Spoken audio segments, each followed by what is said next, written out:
Hi, this is YQ from Tarot Singapore Online and my little corner here. Today is our 7th day of tarot orientation camp, and today I am here to be answering some of the questions from the Q&A. And I decided at the last minute, like literally I just click it on, that I'll be broadcasting on Facebook as well. If you're watching this, hello. We are here for the tarot orientation camp Q&A for the minor arcana. But of course, if you have any questions about the minor arcana in tarot, even if just tarot reading in general, so last minute that I'm just typing up. I'm just typing this up. So hello everybody. If you're watching the replay, let me know in the comments as well, because it's always nice to know that people are like checking it out. If you are not in tarot orientation camp, you can still sign up because the content will be available until next week actually. So what is tarot orientation camp? It is a 7-day hello. It is a 7-day like mini camp where each day I send lessons or like mini lessons for tarot so that you can get started learning tarot in a very easy way. And let me just double check whether my sound is working. If everyone's watching, let me know if the sound is working. It should work.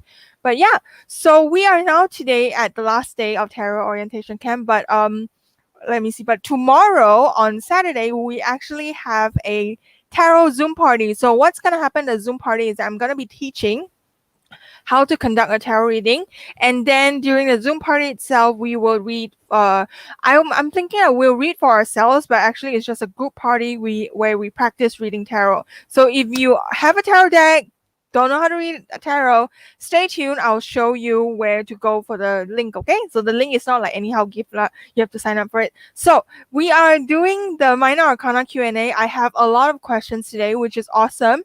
And if you're watching this and you have any questions, type it out so that I can feature it, so I can answer it live as well. So number one. So what does the serpent and lion represent for the Two of Cups? So if you don't know, let me just find the Two of Cups for you guys.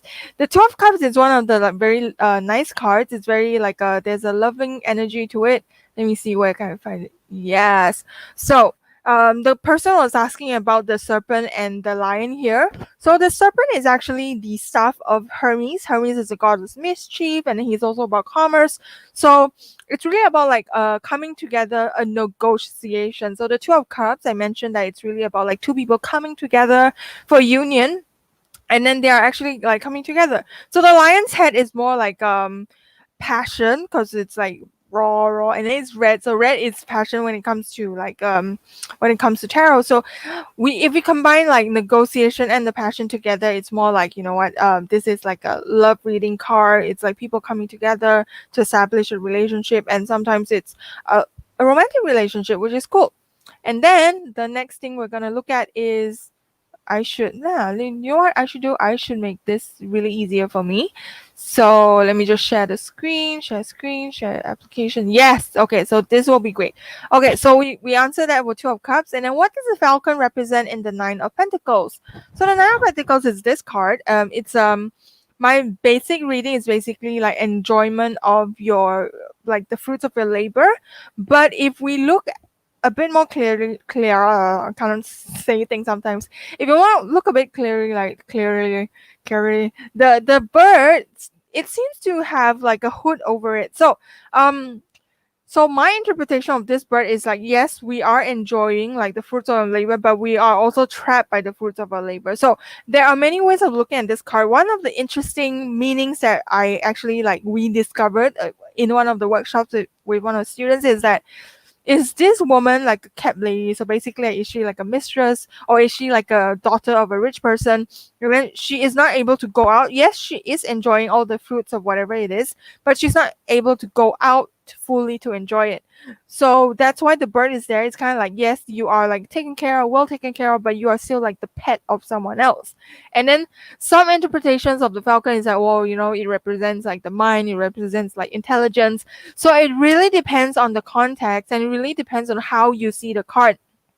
I know some people are like, I want just one meaning for the card? Can I just have one meaning for the card and then I don't have to like, this reader says it's this way, this reader says it's that way. But then for me, right, the beauty of tarot is that it is quite fluid, that a lot of readers can have different interpretation of the cards. Number one, depending on the situation. Number two, depending on how the reader has interacted with the card before. So if you do want like a tool, like mystical tool, like a modality that's more precise, I would say go for astrology because it's more pinpoint. There are a lot of keywords as well, but there's a lot more like drilling down like what exactly is what. So if you are not comfortable with like the fluidity of tarot, maybe tarot isn't for you. Or I would just recommend you try out tarot for a bit, and then if you don't like it, it's always okay to let go, because some people feel that they don't dare take up tarot because number one, they feel that if I take it up and then I don't continue, then you know what, I'm a bad person. But it's not. It's really tarot doesn't have to mean anything for you. It can be just like a hobby in your life. It can be just like a fun thing in your life. It doesn't have to have more meaning that it has now. Okay, so that is that. And then this question came before the swords, before the wands, before the wands lesson. So how do you differentiate between the five of wands and five of swords, and is there any good way to remember the difference? So I did explain in the five of wands. Basically, the five of swords is like after the battle, someone has won, and then that someone is not a very nice person. While the five of wands is like the conflict is still ongoing. But the five of wands, the thing with the conflict is that everyone has the same goal, but then the way they want to achieve it is very different. It's different from five of swords where there's one winner, and the only thing the winner is happy about is that they won. So instead of you thinking about like five of wands where everyone has the same goals, the five of swords not so much. Okay, so that's the difference. And in random questions, do people use code cards for self-interpretation since it depicts the individual instead of full card deck? So I'm not very clear what this means, but I'm trying. If I think about it, do you mean that do people see themselves in the different code cards? Yes, because a lot of people are like, you know what, this code card represents me, this code card represents me, and if during a reading that code card shows up for me, so for example for me is that I see myself in the Queen of Wands, because number one, she's very passionate. Number two, basically she's a bit of a diva, sometimes I'm a diva, and then I also have quite high fire scores in my horoscope, in my Western astrology. So for me, it's that I see myself as the Queen of Wands. So then in that case as well, it's like I see, okay, yes, there are positive sides to the Queen of Wands, but there are negative sides to the Queen of Wands as well. And when I am doing readings, right, there are some, if you read tarot enough, if you read about one question enough, right, sometimes the same card appears again and again and again for a particular person. And if you're reading and then you keep getting it for that person, number one is that, why are you asking the same question again and again? We will talk about this later as well. But basically, it's okay for people to like see themselves as one of the cards. And it's also okay for you to be like, you know what, maybe I don't want to be so much of a Queen of Wands. I want to be more like a King of Cups, so that I'm more in charge of my emotions, so that I'm more like level-headed, but also emotionally like intact. So yeah, so I hope that I got the question right. But of course, there's some readings where people use significator cards. If you heard about this, significator cards, I think it's quite useless. I think there's no point in doing that, because what happens is that you would pick a card that maybe signifies you, or a card that signifies another person. Usually it's a court card, and then you put it aside so that it represents you. So for me, I don't use significator cards, because I think that if you take out that card, then you lose the meaning if it does appear in like a reading. So for example, if I take out Queen of Wands, I put it there, and then when I'm doing a reading and one of the position is like, who should I need to be, and then Queen of Wands isn't there, then it loses like the touch as well. So that's one thing when it comes to significator cards. If anyone's watching live, let me know. I'm always happy. Okay, then this card is about because this question says aces doesn't really look very story-ish. Are there other meanings apart from new beginnings in the related fields or negative interpretations? So when I teach tarot, I usually tell people to look at the stories inside the cards, and I kind of understand what you mean by when you say that it doesn't really tell a story, but there are a lot more things to look at if you do want to like add story meanings to it. So the reason you might feel like it's not story-ish is maybe there's no human inside, then you're just like, where is everything going?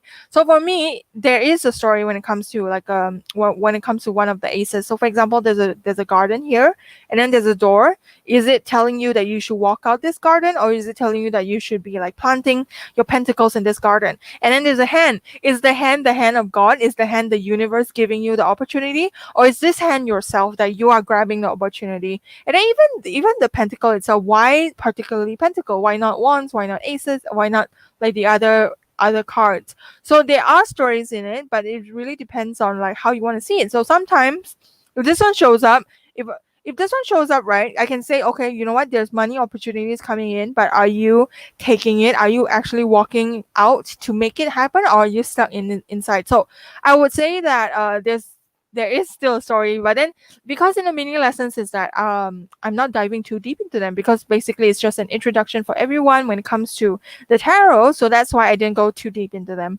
And then are there any negative interpretations? Maybe it's if you have too much aces in one of the readings, then maybe it's like there are too many new things and then you're not actually grabbing it. Or even if you keep getting like one of the aces, it might be telling you that you are not grabbing the opportunity. Why are you not? And then there is some block there, and then in that case I will pull more cards to just see what it is about. And then okay, this one is, oh wait, I should share this. Yeah, so notice that you mentioned advices for some cards. If we're reading for other people, example, clients, friends, you reveal all the details to clients, example, possibly bad news, especially to friends. Any suggestions when giving advice, example, people may get a bad outcome after they follow your advice and get scared, angry, depressed, and it may place them in a worse place than if they had not have the reading. So whenever I do a reading, if a bad card shows up, I always pull another card as an action card. And I always tell people that the card shows what might happen if there's no changes. So for example, if a woman is with a man, wait, I have no lighting, then you cannot see my nice face. My Queen of Wands is showing up. So so for me it's like when I'm reading for someone, I always caveat that this is what might happen if nothing changes. So I am not a tarot reader who's like, this is gonna happen in 3 months, go ahead and wait for it. But for me, it's more like, this is what might happen, and if you don't like it, let's pull more cards to see how we can change it. So for me, it's not, my readings are not fatalistic. My readings are definitely like, this is definitely will happen and you cannot change anything about it. So for example, if I get a tower card, the tower card is one of the like very like stressful cards, because it's like changes coming. It's a change that's unexpected. It's not something that makes you comfortable.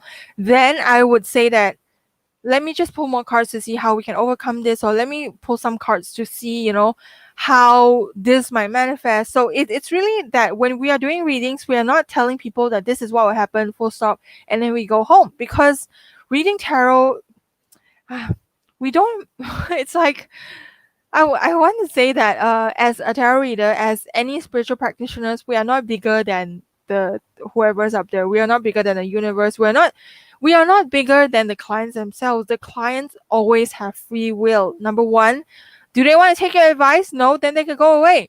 Number two, if you know that your client is fragile, if you know that your friend is fragile, then phrase it nicely. Don't say, oh, tower card, die la, everyone. Then if there's a tower card, you can say, you know what? Some changes are coming up. It might not be comfortable. Let's just pull some cards to see how we can get through this. So number one, if someone is like taking your tarot reading to the max, right? They're like, oh my God, you are my psychic. I love you very much. Everything you say, I believe in you. Like if you're Rasputin, then there's something wrong, okay? We are not Rasputin. We are not here to like brainwash people. We're not here to like make people believe that whatever we say is correct, because whoever comes to us, even ourselves, we all have free will. We all have the ability to make changes to our own lives. So that it's not just like the tarot says this, that sucks, deal with it. But it's more like the tarot says this is what will happen if you don't make any changes. Let's see what we can do to make things better. So for me, it's always, let's pull another action card to see, how we can overcome this. Okay, so I hope it makes sense. Let me see if I had situations. Sometimes, right, you do have to tell people to the face that they are doing stupid things, so that they already know it. Number one, they can throw a tantrum saying that I don't want to listen to you, or they can say, yeah, I know I know I've been doing this bad thing, but I don't really see how I can overcome it. Then you pull more cards. So it's not up to us to decide whether someone can take it or not. Sometimes it's like they need to take it, then give it to them. Okay? I'm sometimes very, very, very strong as a very like strict as a tarot instructor. But okay. Should we trust our intuition more or textbook meaning more? As perceptions are sometimes biased from a personal point of view. Example, they see judgment as very negative, etc. For me, right, I'm always my thought is that we learn the textbook meaning and then we throw it away. So sometimes I would say lean more towards intuition. And then when you say bias, when you say bias, then you kind of know that you are biased. A lot of people, right, they come to me when they're learning. It's like, I don't know whether, you know what, my own judgment will cloud my reading. Then I think when you say that then it means that you are letting your judgment cloud your meaning. So how do I say this without like being like very nasty? But it's more like you do know when you are like putting a lot of judgment on it. And then sometimes like, yes, it's okay to put your judgment. So for example, the judgment card can be very negative. Personally for me, because I'm not a Christian, I'm not a Catholic, so for me there's not a lot of story when it comes to judgment. So if you can elaborate more, let me know, how do you see it as negative. But then you know what, maybe for you judgment is negative, and then you can just take it. It doesn't have to be like, I won't be the one telling you that please be less judgmental about the judgment card, because for me it's like you as a tarot reader, you are the one making the judgment on your own as well. So if you do see judgment as a bad card, maybe whoever goes to you for reading, maybe when you do the reading for yourself, it is meant to be like the bad card. Doesn't have to. There's no story behind it. There's no story that if I see judgment as a bad card, then I'm a bad person. But there's no story behind it. It's just that you see judgment as a bad card. Okay. So I hope that helps. And then how to use spreads and layer the meanings of different cards in reading. So in the tarot orientation camp, which you can find here, is that I only taught the meaning of each card, and then in tomorrow's Zoom party I'm going to be teaching more like reading with spreads. So it's more like, it really depends on your spread. So for example, you have more pentacles, then yes, maybe it's more money. You have more cups, and maybe it's more emotional kind of reading. So that's how you do it. And then sometimes it's like you do a reading once and then you do a reading for another person. It's the same person, the same card shows up, then there's more meaning to that card because it kept showing up again and again and again. Then what else? And then some people, they do consider colors when it comes to tarot. For me, I don't, because I'm not very like color sensitive. But for me, the things that I take note of really is that the number of major arcana cards, is it overwhelming? And then also like the suits, is it overwhelming? And then also depending on like what kind of court card shows up, then I add it inside. But for me personally, it's like when I'm doing a tarot reading, it's like we have very specific meaning for each position, and then we meld them together. So I hope that helps. So this is very different from people who just like randomly pull cards. I randomly pull cards, but only for myself, because I don't need to explain to another person what's happening. So for me, it's like when I'm randomly pulling cards, it's every card answers like the question that's coming up. So for example, how is tomorrow's Zoom party gonna be? Then I pull one card. Oh, temperance. Maybe I should be a lot more balanced. Maybe I should be a lot more like even tempered. Okay, then you know what might happen that would make me do that? Then wow. That I worry too much about the whole party thing. So basically, when I'm pulling cards like this, I don't even care about like the different cards that showed up, because it's very fluid. Yeah, so I hope that helps. Okay. When do we know to pull clarifiers and how to meld the meanings of both cards together, especially if they seem unrelated? Do we pull clarifiers for a new deck, or the old one will do, but some particular meanings would have already came out in the first round of card pulls? Clarifiers are for people who so basically I only pull clarifiers when the card shows up as a very question mark card. So for example, I had done a reading once for a person where the textbook meaning of the card didn't make sense to me when I was looking at it. So then I pulled more cards to explain what it is. So let's say we pull this card. Okay, Queen of Cups for like job promotion reading. Okay, so then we're like, you know what, I don't understand why the Queen of Cups is here. So we pull one more card to clarify. I think the cards are just like trying to shit with me because this is not a real tarot card. It's it's one of the like no use cards. So okay, then it's like, huh? What does this mean? I think the deck is telling me stop pulling cards for things you don't want to read about, because this is not even like a reading. So then my added reading is that don't read for things that doesn't even matter. So maybe it's like when it comes to a job promotion thing, you are a bit too emotionally driven, or that you are so concerned about what other people think about you or how other people feel that you are not taking care of yourself. So that is one of the readings. So okay lah, let me just pull one more card. So what the fuck? Why Temperance you come out again? Yes, but if I add in Temperance to the Queen of Cups, so Temperance is about balance, Queen of Cups is about emotions, and the balance of emotions. So you like 1+1, what does it mean? In the beginning it might feel tough that, oh no, what, I don't know what 1+1 is, but I will just ask you to just say the meaning of the cards and then say the other meaning of the cards, and then see whether there's any overlap, or even if they don't overlap, it's fine. It's just like you have two cards now. So for me, when I do tarot, right, there is not a lot of hard and fast rules. There are some things I'm very particular about. So for example, shuffling cards. When I'm shuffling cards, like do not just like randomly take from this one. It makes me pissed off when people do that, because you are not like shuffling your cards well enough to do that. So that's one of the few things that pisses me off when it comes to tarot. But yeah, so I'm hoping that helps. If anyone has any more questions, let me know in the comments. I know I'm a bit like riled up today. I don't know why I'm so riled up today. But if you have any questions about tarot, put in the comments so I can see them, I can highlight them. Okay. So this one is how to phrase a question, what to ask, and how to avoid spying. For the spying part, I asked about someone's intentions, feelings before, and the reader got back to me saying that that's considered spying and is unethical. So the best part about learning tarot for yourself is that no one can say whether you are spying or not. And I want to tell you, right, one of my most popular blog posts on my blog is this tarot spread. It's called the Nothing More Than Feelings tarot spread. Basically, this is about like what the other person feels about you. This is a spread I love using. I always use it. Do I do it for other people? Yes, I do. Do I feel guilty about it? No, I don't, because the thing is, right, sometimes I do third-party readings, but sometimes I don't. Sometimes it's like there's no point in doing a third-party reading. Third-party reading is that we are asking about the third party. There's no point, because so what if he cares about you if no one is doing anything? So what if he hates you if you are still around him? There is no action. There's no actual benefit to you if you know what they're feeling. Unless I tell you, oh, you know what, he has feelings for you, why don't you go for it? And then you go for it, then you both end up together. I'm like, yes. But if I tell you, oh wow, he has feelings for you, and then you're just like, so shy, and then nothing happens, then you come back to me 3 months, then you tell me, I thought he has feelings for me. Then I ask, did you do anything? No.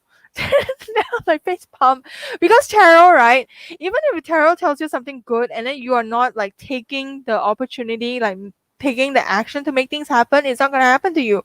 Even for myself, I admit it, I had done like love readings. I asked like other tarot readers, I paid the money, like, is there new love coming in? I know it's a very stupid question lah, but I just like asking it. And then there's like, yeah, there's opportunity for new love. And then you know what, during that period I see someone interesting, then I'm like, nah, you know what, I don't want to do it.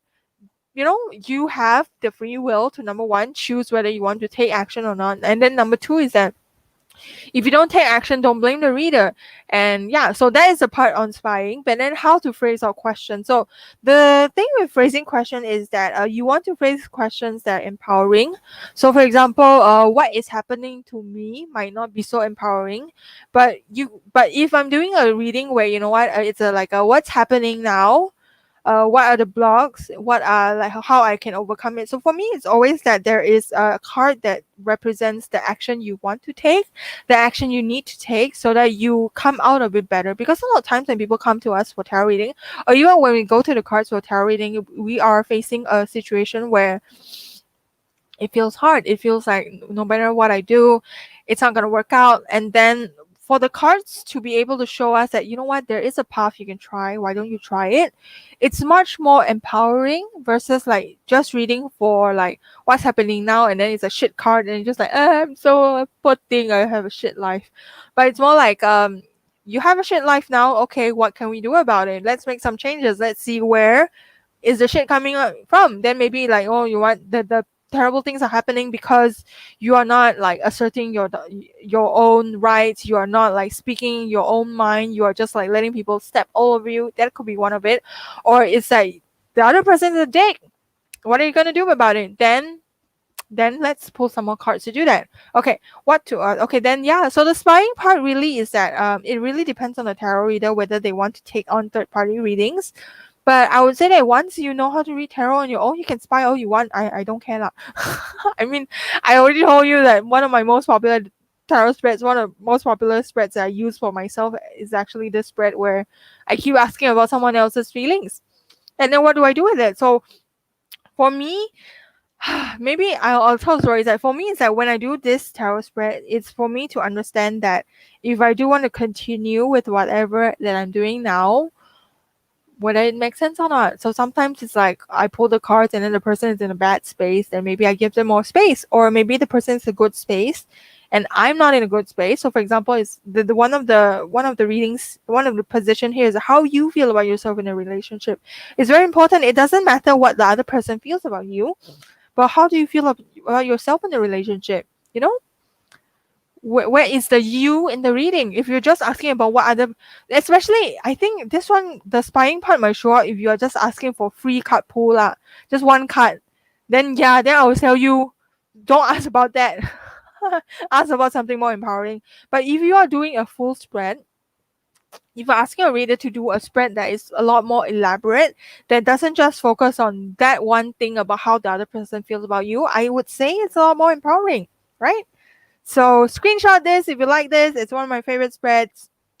Do this. You can even do this to see whether we click lah. But the thing is that we don't have any relationship yet. So okay, this question is really good. How much background knowledge do we need to know about situation before doing a reading about it? Example, names of the people involved, how the client feels about it, what do the client want out of the reading, example, understanding advices, etc. So for myself personally, my client readings are always customized. The questions are always customized. I ask the client what is your situation, because sometimes the clients don't know how to like dig the meaning of the whole situation. So I ask them the situation, they tell me what the situation is, and then I pull the strands. Like, so for example, if they're in a workplace and then things are not going well, then I would further ask them, you know, how's your relationship with the boss? Do you want to ask about that? And then then a lot of things like that. And the funny thing, right? I started asking people about their date of birth and year of birth when I was starting out doing readings, because I don't know whether they are like high school kids or they're old people. Because sometimes when you're pulling cards, right, it's like the reading, when you are explaining to them, especially if you don't see them face to face, it's like you type it in a way that it's more like, maybe it's a more like a mature kind of person. Then when they're like not stupid, like when they're like very young high school kids, I shouldn't say that. When they're very young high school kids and then they see the very mature person language, then that doesn't resonate. So for me, the only reason I ask about the date is to phrase it correctly. I really don't care about what your date is, because sometimes people like, oh, do you want me to tell you your date? I don't need that, because everything you need to know is in the tarot deck itself. And the only time I actually need your date of birth and like I actually need it is for an astrology reading. And then I usually don't do astrology readings for tarot unless the only one time I did actually ask for someone's birth timing was because there was an eclipse coming up, and then I wanted to see whether the eclipse would affect the person. And then the funny thing was, when I got the person's like year of birth, I was like, wow, you're so old. Because the way they were communicating, it felt very young, it felt very immature. So it was a very interesting experience where I had like assumptions that the client was younger than they really are. But then yeah, so, and then I don't ask about names of people, but people, the thing is that I don't need to know, but the people think I need to know. So then I tell them, okay, now give me the first initial, because if it's like when I was starting out doing readings, right, I just read it, and then the people are very anxious. Like, they're just like, don't you need the name of the other person? What if you read like the wrong person? The thing is that when I'm reading for a client, I am like reading on behalf of you and whoever you are thinking. Like, unless you tell me you want to read about Bob, but then in your head you're thinking about George, and then eventually I read about George, then that's another thing. So I don't really need to know Bob or George's name. I just need you to be sure who you want to ask. I need you to be sure, because when I'm reading, it's definitely not gonna be reading on other people. So it's very funny. I don't know, like, it's just, I can see where it might come from, but basically it's like, when I'm reading for you, I'm reading for you. I'm not reading for like another person. Okay? Okay. I'm actually close to the end, so anyone, yeah, so if anyone has any questions, let me know in the comments as well, so that I can answer them. So what are some practices, habits that we can do to improve our tarot reading, card interpretation skill? So number one that you want to do is just to let go. Really, you let go. You let go of the textbook meaning. I teach you the textbook meaning, but you let go of it. Oh, so funny. Judgment came up. You let go of the tarot meanings. You just feel into the cards. I don't know how many of you here are like very feely persons. I'm a very feely person, even though emotionally I'm not that emotional. But I feel into the cards, and then I just like so for example, if it is like the Judgment card, I know someone say they don't like Judgment card, then I feel into it. Then I'm like, when I'm doing a reading, then I see, okay, is this about, and when I'm doing this reading, is it like, am I reading from this person's point of view? Am I reading from this person's point of view? So the cards have so many layers to them. There's not one meaning. Okay, I just want to repeat again. There's not one meaning. There are many points we can focus on in a card. That's why when I teach the many points. That's why when I teach, I don't say there's only one meaning, good, go home. But it's more like, there are so many layers, there are so many different things, there are so many experiences that I had. Maybe you would have different experiences with the different cards. Take it and use it. I beg you, when you have a meaning that is like very special to you, use it. Share it with me. Tell me what you see that is different in this card, so that I can learn it, so I can see that, how, you know what, I had never seen it from this point of view. And one of the reasons I teach the textbook meaning is because I just want to be frank, like, there are some people who are very intuitive, very talented.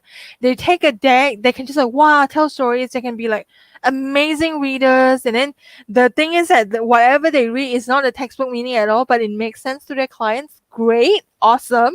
But for me, it's also that when we learn the textbook meaning, we are looking at the card through a different lens. So for example, if in my whole life I always had bad things happen to me, and then I'm just like a very sad person, and I never actually see the angle that things need to crumble down before we can build something new, then if I never learned that part in the textbook, I would always see it as a bad card.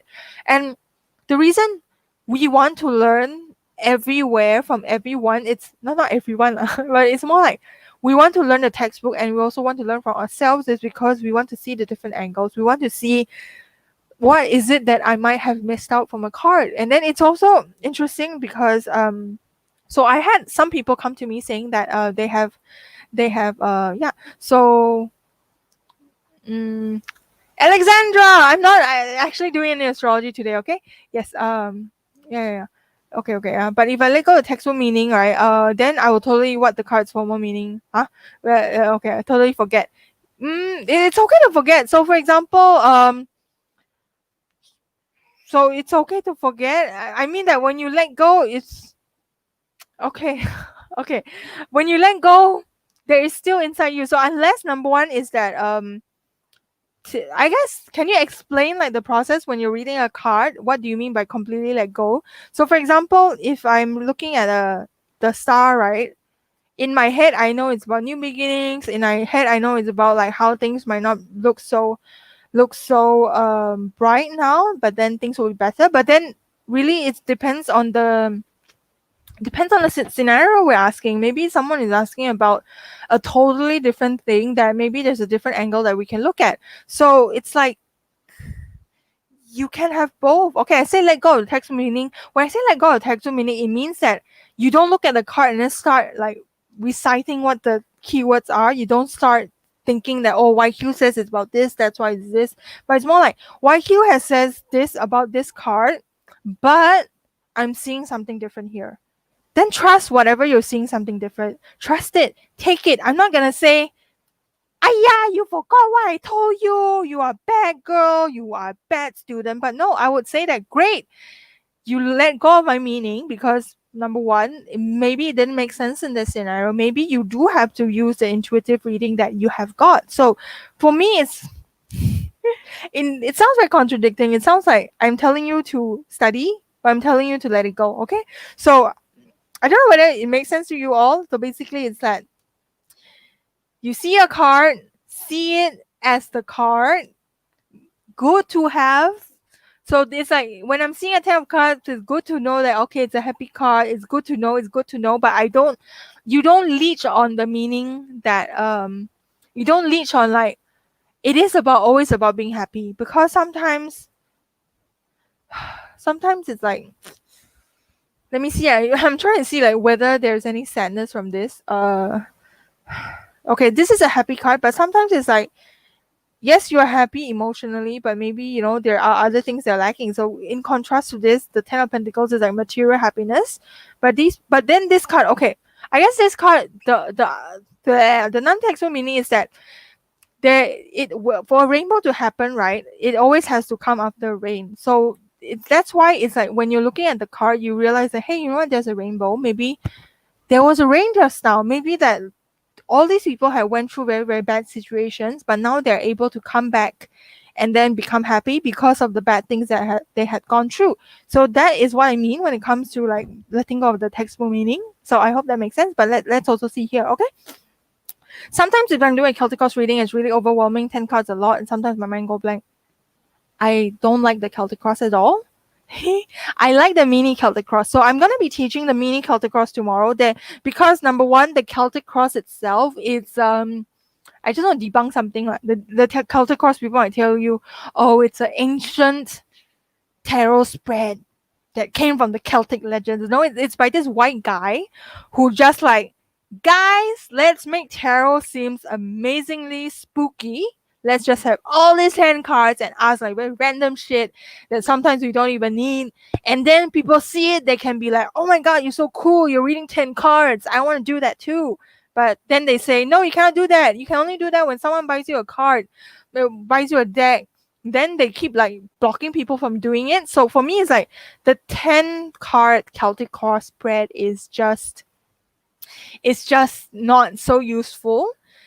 I would rather you only look at the on the left side. That's enough. So I love the mini Celtic Cross. I just ignore the ones on the right because it's like what this situation means, what other people do, blah blah blah. Some of the cards are just like there's no point of them being there. So number one, if it overwhelms you, then don't do it. Then find some other spreads that make more sense. Because number one, the Celtic Cross doesn't really make sense a lot sometimes.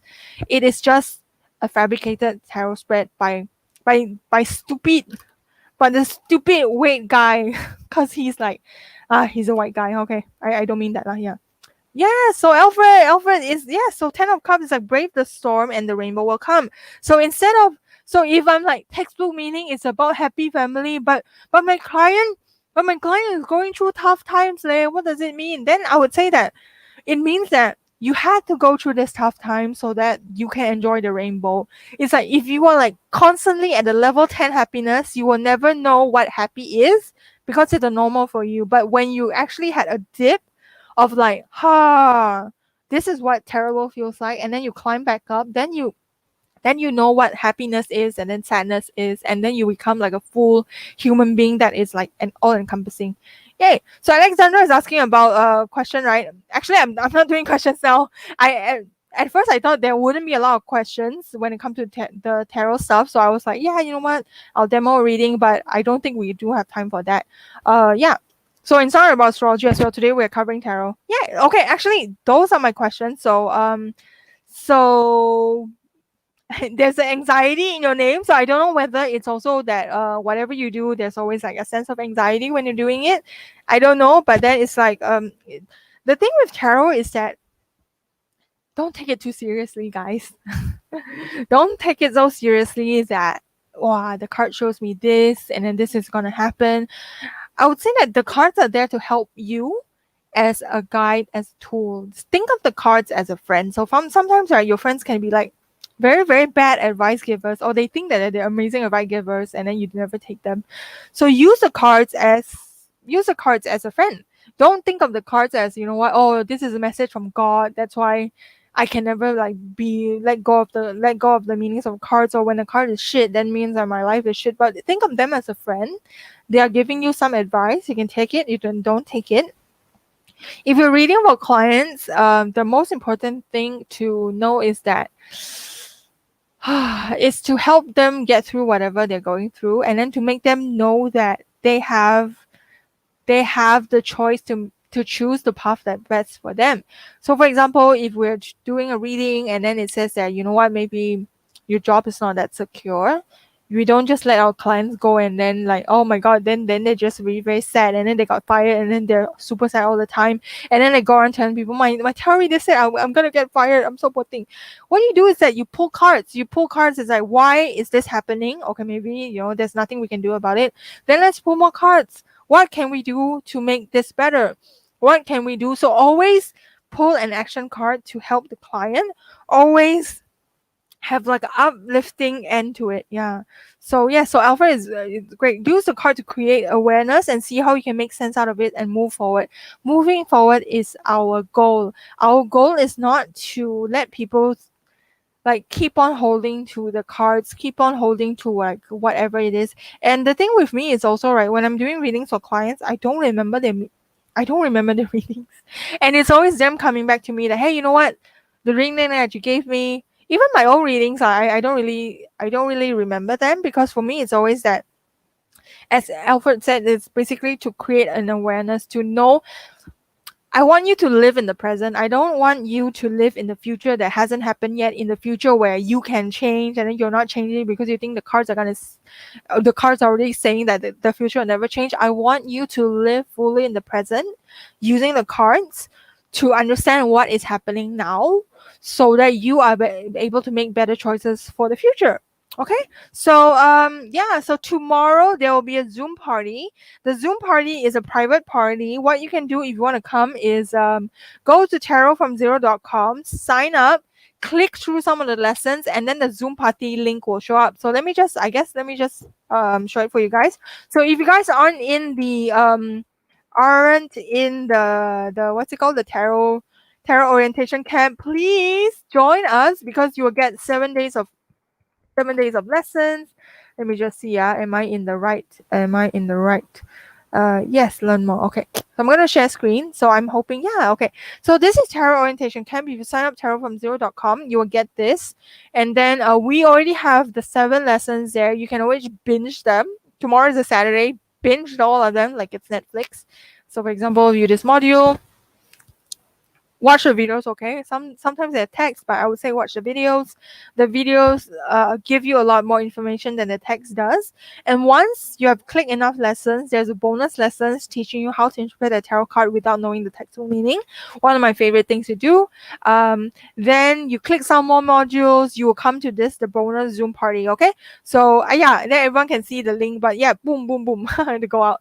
So yeah, so that is where you'll get the Zoom party link. And then if you're not able to come to the live Zoom party, I know some of you guys told me that you can't, the replay will be available. And then of course, I actually thought that the whole orientation camp will be available until the 17th of October. So if you want to catch up, if you haven't signed up yet, go sign up, catch up, learn some more, come to the Zoom party, let's have fun. And then also the last thing I want to let you guys know is that so many things, huh?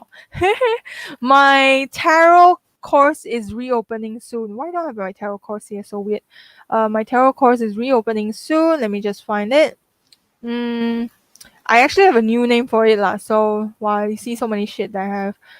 So I'm reopening my tarot course soon. Don't buy it yet. Don't buy it. You can see the course in the website, but don't buy it yet, because I'm launching it again soon. It will be a new type of class, because the lessons will be like much more smaller, because in the past it was just like a one video thing where like the whole thing was on major arcana. But I'm also slightly worried that this will make you feel overwhelmed, so I'm hoping that it doesn't.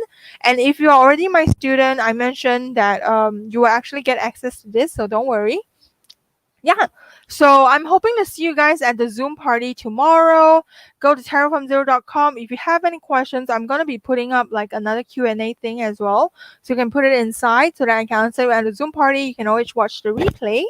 And then let me just double check. Yeah, let me just double check. Yes, I think that's it. So thank you so much everyone for being here. We actually have a very, very long long session today. Thank you so much, Simply Anxiety, Catherine as well, and of course Alfred. And I will see you guys tomorrow. Bye bye.